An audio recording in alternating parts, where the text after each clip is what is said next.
स्वतःचा आनंद स्वतःच्या हातात असतो हे अगदीच खरे. तर मंडळी, मी कौशिका सकाळी सकाळी मस्तपैकी अद्रकचं दूध पिलं, थोडा वेळ काम करत बसले, युनिव्हर्सिटीला जायचं होतं सो रेडी झाले, त्याआधी मस्तपैकी उत्तप्पे बनवून खाल्ले. जसं मी म्हणले, स्वतःचा आनंद हा स्वतःसाठी खूप इम्पॉर्टंट असतो. काही दिवस मी खूप आजारी होते सो मी सतत घरच्यांचा कॉल आला की रडायचे, पण मी कालच म्हणले स्वतःला की काय एवढं रडून काय मिळणार आहे, जोपर्यंत तू स्वतः खुश नाही राहणार इथे काही ऑप्शन नाहीये. म्हणून स्वतः खुश राहा, स्वतःला खुश कर आणि स्वतः जगायला शिक. म्हणून म्हणलं चला जाऊ देत. मग युनिव्हर्सिटीला गेले, लेक्चर वगैरे केलं, माझ्या एका फ्रेंड सोबत भरपूर गप्पा मारल्या आणि नंतर घरी आले. एवढी थंडी होती की देवाला म्हणलं परत बाबा आजारी नको पडू देऊ. नंतर प्रायमार्कला गेले, 2-3 गोष्टी घेतल्या आणि घरी परत आले.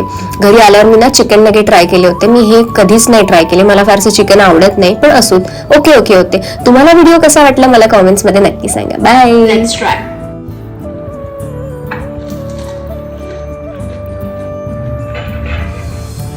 चुम्मा.